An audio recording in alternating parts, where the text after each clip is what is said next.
Hey guys, hope you're all doing okay. In the last video of my practical example series, we walked through how to create a bunch of percentage change metrics on a Tesla historical pricing data. In this video, I'll show you two of my favorite visualizations that I use very often to help me understand how an asset performed in the past. Let's jump into it.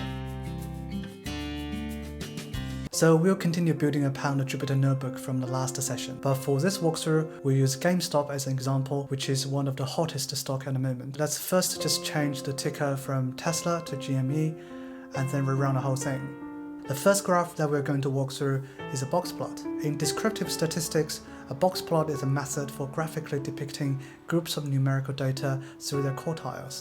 And that's a Wikipedia definition, by the way. And what I really like about this visual is that it can really give a very quick overview of a feature in terms of its range and distribution without much complicated calculations. For instance, from this first box plot, if we hover over it, we can tell some insights straight away. First of all, GameStop is really an anything can happen type of stock. From the outlines here, we can see that the stock can really go up or down drastically on one single day, which can be a good or bad sign depending on which time horizon we're trading. Most of the time, the stock is not volatile at all. Daily return normally ranges between plus and minus 6%, and that's on the daily close price though. The intraday volatility can be a lot higher than that. And what happened recently on this stock is very well depicted in a box plot as well. It could go up for 130% and dip for 44% on one single day. If we scroll down a little bit, we can get similar kinds of insights, not just for one, but for the other 59 time windows as well. To save some time, I prepared this visualization module beforehand. In this module, I used a library called Plotly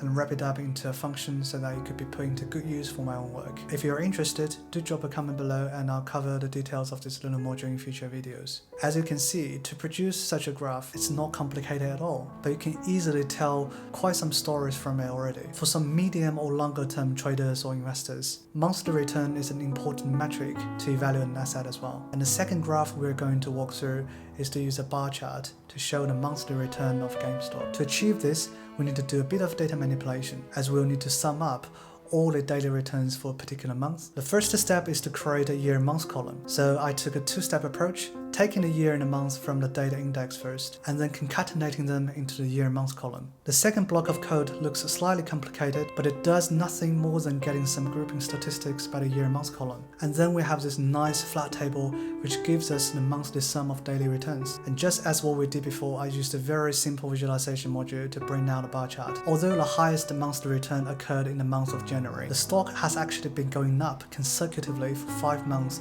since August 2020 already. Well, I know we are now doing this retrospectively, but it looks like we can actually use monthly return as a metric to identify those stocks that are going to break out after being dormant for a long time. And by the way, there are actually a number of ways to calculate monthly returns. For example, we can also choose a reference day for each month, and then we can calculate the returns over that particular time horizon. What we're doing here by no means is the best way to approach this, so do feel free to explore other pathways in your own time. So that's all for this video. As you can see, by using Python, it takes very little time and effort to derive insights from raw data, and it's very intuitive, easy to use, and fun. The next part of the video is a live recording of me preparing this notebook. Stay on if you want to code along, otherwise I'll see you next time. Bye.